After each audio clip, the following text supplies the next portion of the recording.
Alright, so for those of you that are new here, last week I stole my brother's 86 4Runner. It's got a 22 RE engine, it's a 4-wheel drive. It's pretty cool, but it is busted. Dents in every panel, rust on almost every panel, and it doesn't run very well. We're gonna check out the body, we're gonna start taking off some paint and looking at what's happening underneath. There's a lot of rust spots, a lot of dents. This was somebody's rig back in the day, and they treated it like that. And we're going to check out some very concerning rust spots around the windshield. So it's a big, big episode. There's a lot of work that has to be done, so I'm not gonna waste any more time. Let's get to it. All right, so we've got a lot of work to get done this week, and first things first, we know this header is garbage and the exhaust is rotted to pieces. So we're gonna get rid of it first and replace it, and then we'll go from there and figure out what else needs to be done to make this truck run properly.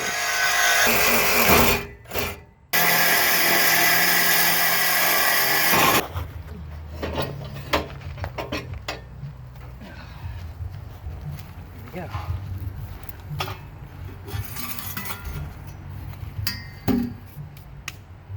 All right.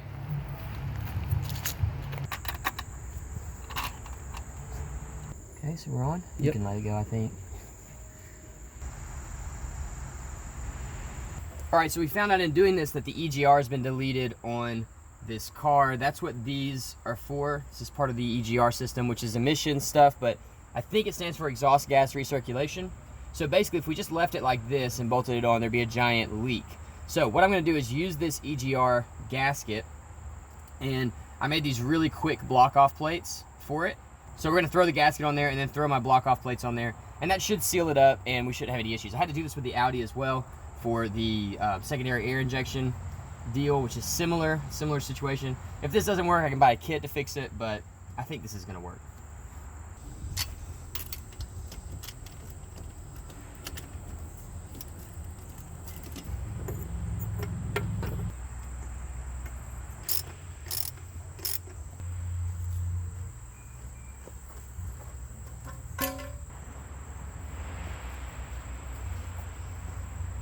So I bought an entirely new exhaust for several reasons. One, the one that was in there was not factory. It's been made by somebody. It was rusted out. There were holes in it, and it wasn't meeting up well with the header. I didn't want to take chances on it meeting up with our new manifold. So what I did is I ordered just a stock exhaust. I don't really like the way these engines sound. They're great engines, but they don't sound very good. So this is going to muffle that down a lot. And you know, it should look stock. It should look really clean and nice. Obviously, all of it's new, so there's no rust, which is great. But I'm gonna go ahead and try to bolt this in. I've never actually done this before because I have an exhaust guy that works really cheap, and so I normally use him.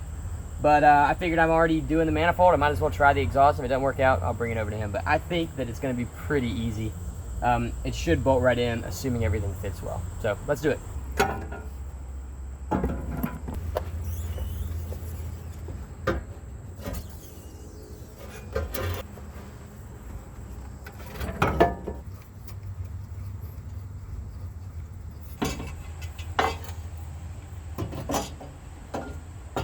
We tried, but it looks like this thing's going to the exhaust shop because our pipes are nowhere close to meeting. This is the bottom of the mid pipe, and then that's the third section of the exhaust. So we're missing something right here. Maybe like a muffler or something? I don't know. But it's definitely not there. I'm not smart. The hole is for a catalytic converter, which this car didn't have, but that's where it goes. There's even a shield right there for it. So that makes sense. Now you see all these crazy zip ties. These are just to hold this from sliding too far around. The rest of them are holding the exhaust in place. I've got to drive this car like a mile to get to the exhaust shop, and he's closed today. It's Saturday. So what I'm gonna do is let it sit here until Monday. Monday we'll wake up early, grab it, take it over there, and let him fill this hole in. Then we'll be good to go, and we should be able to drive this thing. Finally. Then we can work on paint and all that other stuff. All right. Anyway, just letting you guys know. That's catalytic converter hole. That's what that is. The exhaust fits great. So it's idling real weird. You can hear it kind of jumpy. We've got the new manifold on there. It's cut off right here because I got to get a catalytic converter put on, but everything past the O2 sensor, or up to the O2 sensor, is good. I don't know if the O2 sensor is bad or what, but it's not really wanting to idle. I haven't driven it yet.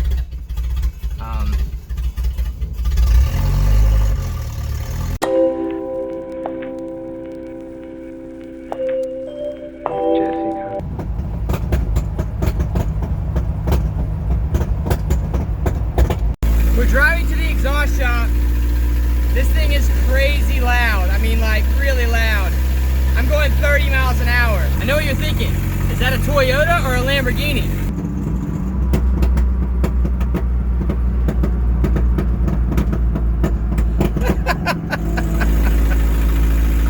It's a Toyota.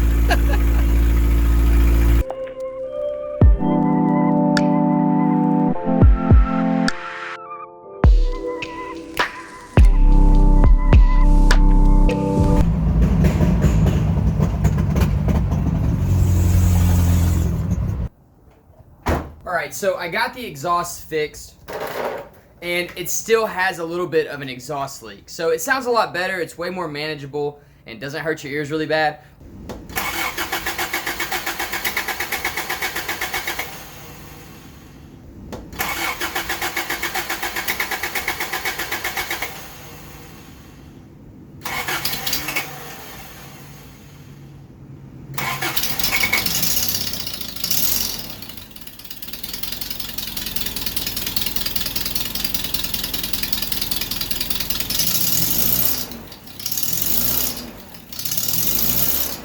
The leaks coming from the little plates that I built to block off the EGR, those were just temporary anyway, so I got on Amazon, and this is really cool that this was even on Amazon, but it was on Amazon Prime, and I got these. These are, looks like CNC'd aluminum block-off plates for this car specifically, so I don't know if I've got these on the car already, these two, so I'll have to figure out where they go. But these are the two that I really need. This is where it's leaking, is right there by that manifold. So I'm going to put these on there, and hopefully that seals it up. I figured while I was doing all this stuff to the exhaust and kind of reworking the whole thing, I might as well replace the O2 sensor as well. Now, this one only has one O2 sensor on it.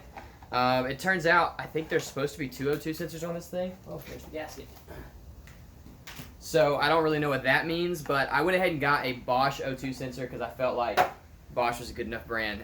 And I don't know if anybody else makes, I'm sure somebody else makes an O2 sensor for this car, but I trust Bosch, and I know it will work really well.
Now, the car sounds so much better, and it's actually comfortable to drive. It's really quiet, especially for a 22 RE, so I'm happy with that, but it is still very, very slow. When I'm driving it, whenever you see me test driving it, I am flooring the car, because that's where it really struggles. So floored, pegged out, it'll do 30 miles an hour, and it just hates you for it. So I'm gonna try to figure that problem out. I already have these EGR block-off plates, and the previous owner only deleted about half of the EGR system. So I'm gonna go ahead and remove the rest, and while I'm in there, I'm gonna clean up the vacuum lines and stuff, because we are gonna be doing the engine bay of this car as well. So I'm gonna make it look a little bit neater. Hopefully, this will fix our performance loss.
Now, with the timing corrected, this truck literally runs better than it ever has, at least since we've owned it.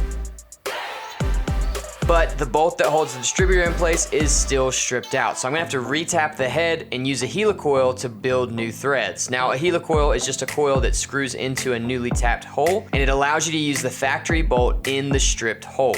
It's not a hard process to do, but it's a little finicky, especially in tight places, so this was not the most fun job.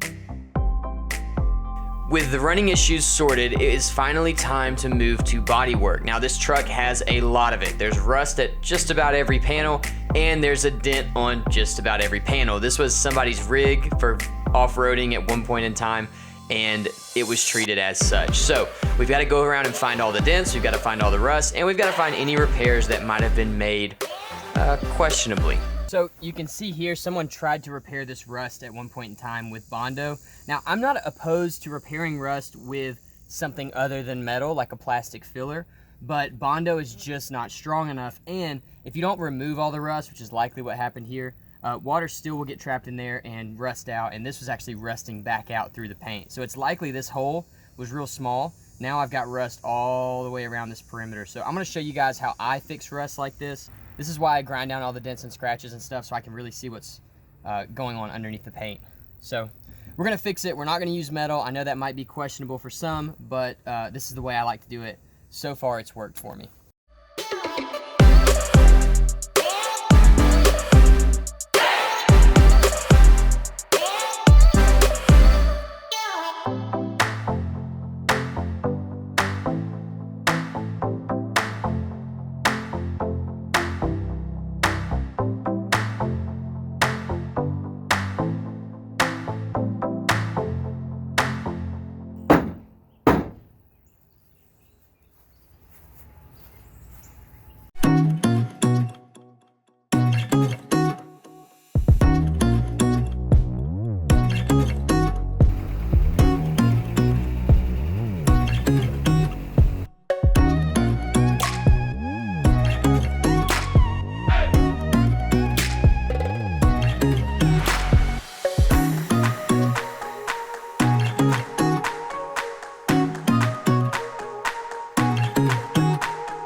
So with the process that I use to fix rust like this, what I do first is clean the rust out completely. I use Dremels, grinding wheels, whatever I can use to get the rust out of there all the way. The main component that I use to fix rust is fiberglass filler, but I don't just use the filler, I like to reinforce it with some wire mesh. So I get a patch kit, like for a wall, and I use that to kind of reshape the hole, and then I fill all of that in with fiberglass filler. It makes for a very, very strong piece, and every car that I've ever done this to has lasted just fine. This one will be a real long-term test because my brother is gonna have this car forever, so I'll get to see how this kind of repair stands up to the test of time.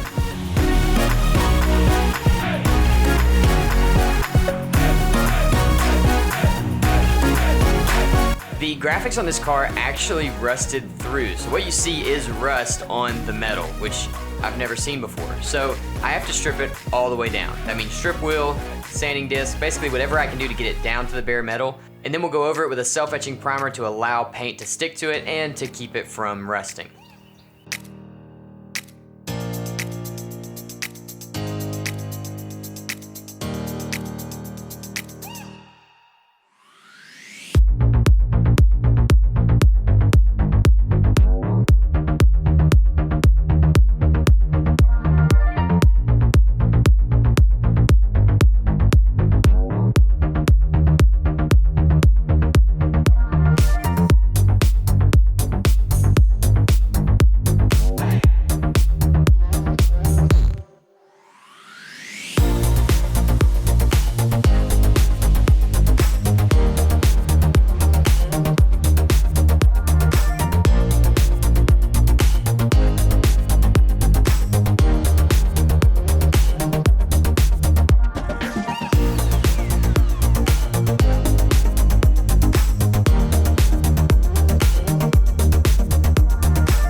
every method I can think of to get this windshield out, and I'm gonna do something that's either really dumb or really smart.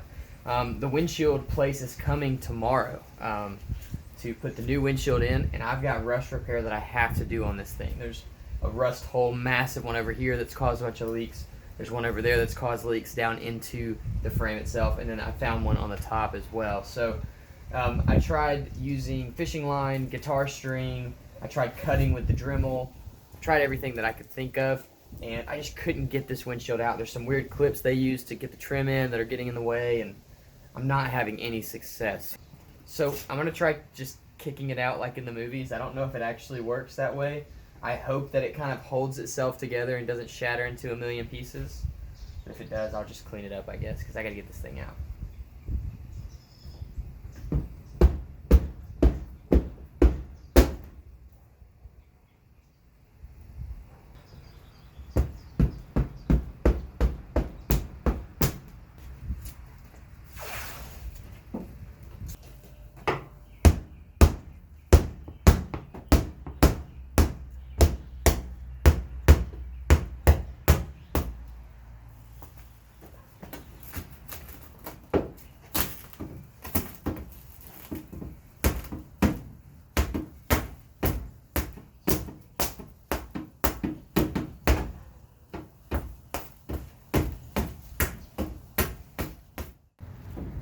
The windshield guys just left,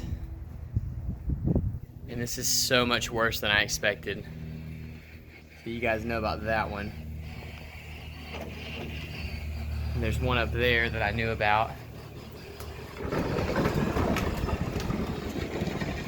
My son's riding his Power Wheels, that's the sound. But look at that.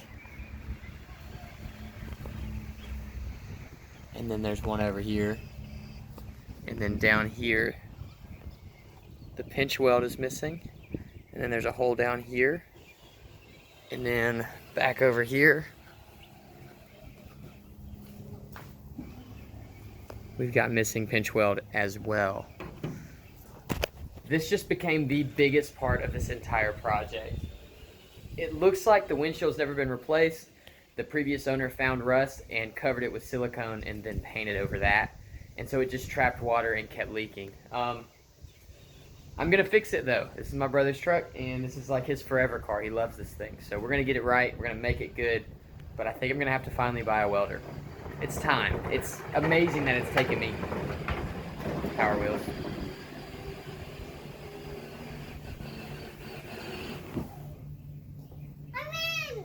He won.